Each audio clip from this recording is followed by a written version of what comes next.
श्रीमते रंगरामानुज महादेशिकाय नमः। श्रीमते श्री वराह महादेशिकाय नमः। श्री वेलुक्कुडी कृष्णन स्वामी तिरुवडिगले शरणम।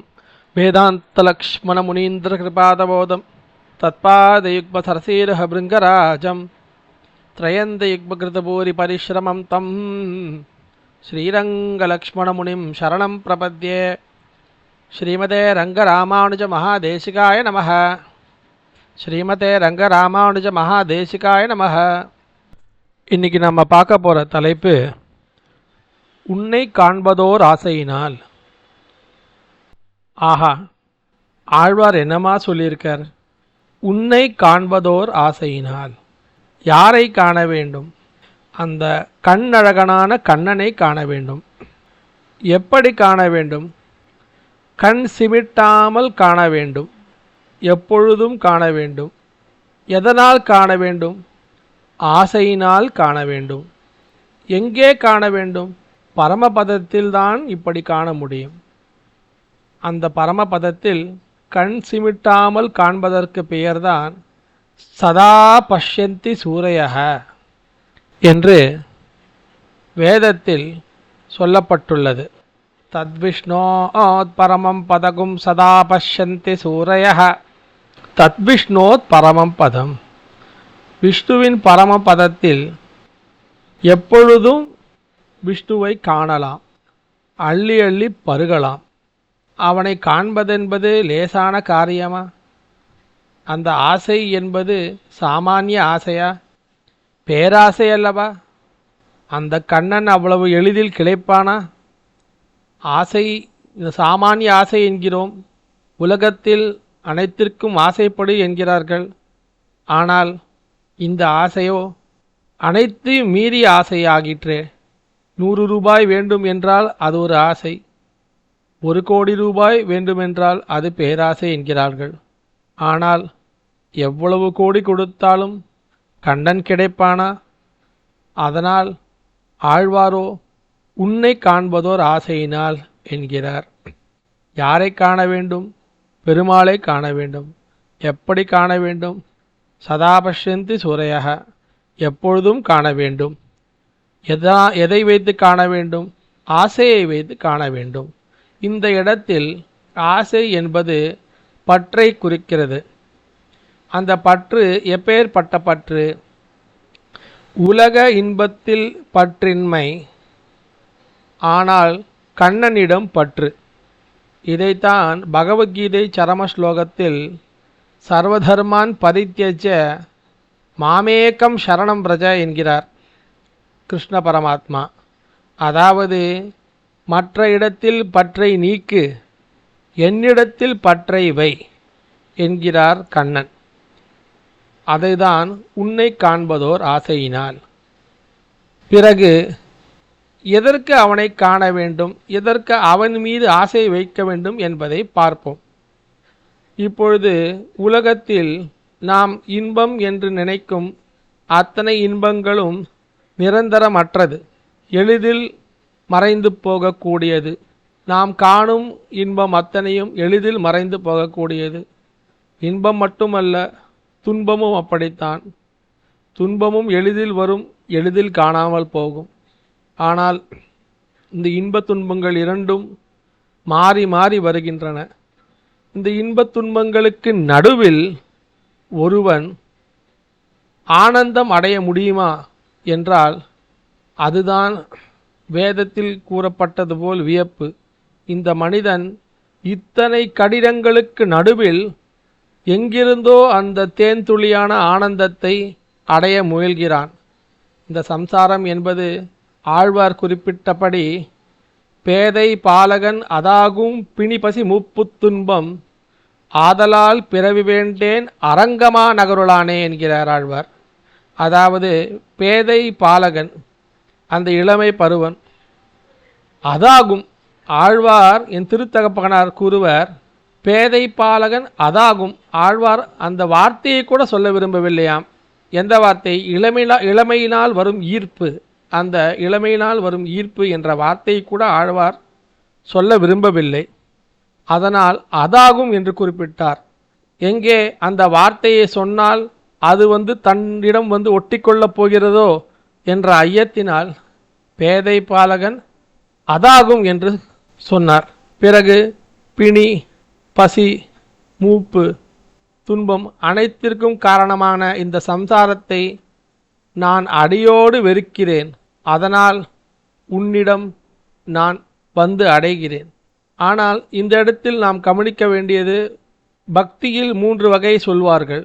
ஒன்று காமியார்த்தி, இன்னொன்று கைவல்யார்த்தி, இன்னொன்று பகவன் லாபார்த்தி என்று. காமியார்த்தி என்றால் எனக்கு அது வேண்டும், இது வேண்டும், பணம் கொடு, பேர் கொடு, புகழ் கொடு என்று நச்சரிப்பது. யாரை நச்சரிப்பது? பெருமாளையே நச்சரிப்பது. பிறகு கைவல்யார்த்தி, இந்த பணம், பேர், புகழ் அத்தனையும் நிரந்தரம் அல்ல என்று தெரிந்துவிட்டது. அதனால் இனி இதன் பக்கம் போனால் துன்பமும் சேர்ந்து வரும் என்பதனால் எனக்கு எதுவும் வேண்டாம், பணம், பேர், புகழ் வேண்டாம், கஷ்டமும் வேண்டாம், என்னை நானே அனுபவித்துக் கொள்கிறேன் என்று அதையும் யாரிடம் போய் கேட்பது? அதையும் பெருமாளிடமே போய் கேட்பது. இந்த நிலைக்கு பேர்தான் கைவல்ய மோட்சம் என்பார்கள். தன்னைத்தானே அனுபவித்துக் கொள்வது, ஆத்மா தன்னைத்தானே அனுபவித்துக் கொள்வது. 3வது நிலை பகவன் லாபார்த்தி. அப்படி என்றால் பெருமாளிடம் போய் பெருமாளுக்காக அவனிடம் போய் கைங்கரியம் செய்வது.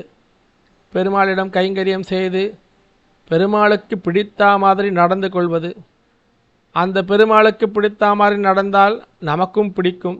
ஏனென்றால் பரமபதத்தில் நாம் வேறு அவன் வேறு அல்ல என்ற நிலைக்கு பெருமாள் அந்த உன்னத நிலையை நமக்கு கொடுத்து விடுவான். அவன் பெருமாளின் எண்ணம்தான் நம் எண்ணமும், நம் எண்ணம்தான் பெருமாள் எண்ணமும், நம் எண்ணமும் பெருமாள் எண்ணமும் எதிர் திசையில் இருக்காது. அப்படி ஒரு நிலை இந்த சம்சாரத்தில் மட்டுமே காணப்படுகிறது.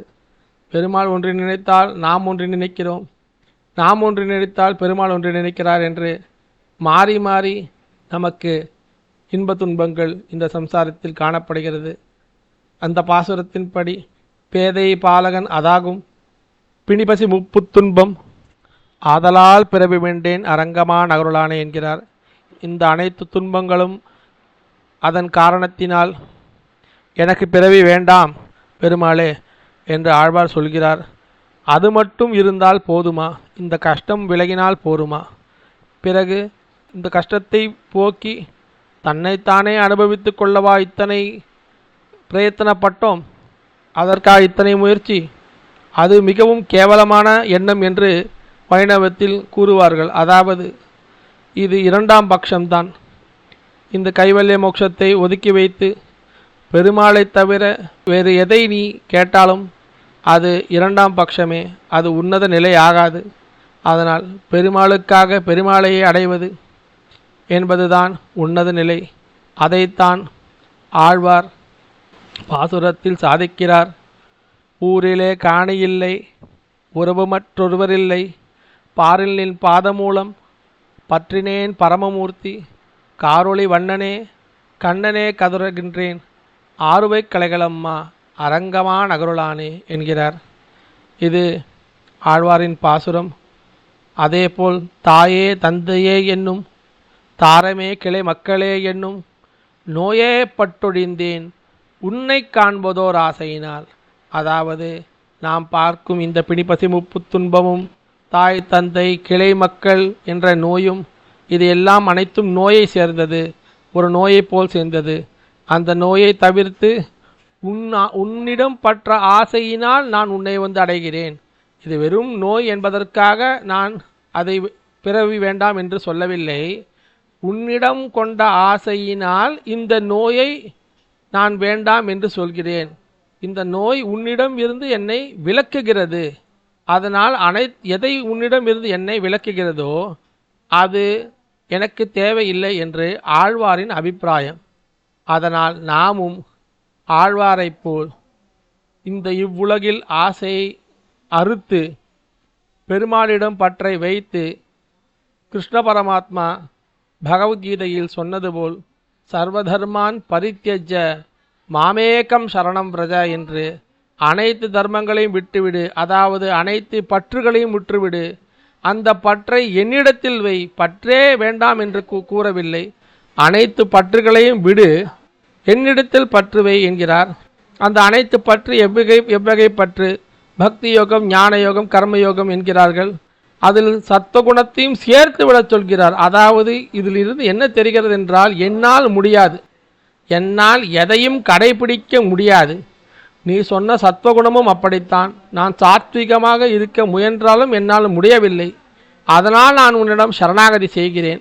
என்னால் பக்தி யோகத்துக்கு நான் லாயக்கற்றவன், கர்மயோகத்துக்கு நான் லாயக்கற்றவன், ஞானயோகத்துக்கும் நான் லாயக்கற்றவன் என்று, என்னால் எதுவும் முடியாது, இனி எல்லாம் உன் பொறுப்பு என்று கண்ணனிடம் பாரத்தை ஒப்படைப்பதுதான் பரன் ஞாசம் என்கிறார்கள். அதனால் நம் பாரத்தை பெருமாளிடம் ஒப்படைப்போம். எதனால் ஒப்படைப்போம்? அவனின் மீது உள்ள ஆசையினால் ஒப்படைப்போம். ஸ்ரீமன் நாராயணன் மீது உள்ள ஆசையினால் பரமபதத்தில் போய் கைங்கரித்து செய்து கைங்கரிய ஸ்ரீமான் என்ற பட்டத்தை நாம் வாங்குவோம். ஸ்ரீமதே ரங்கராமானுஜ மகாதேசிகாய நமக. ஸ்ரீமதே ஸ்ரீ வராக மகாதேசிகாய நமக. ஸ்ரீ வேலுக்குடி கிருஷ்ணன் சுவாமி திருவடிகளே சரணம்.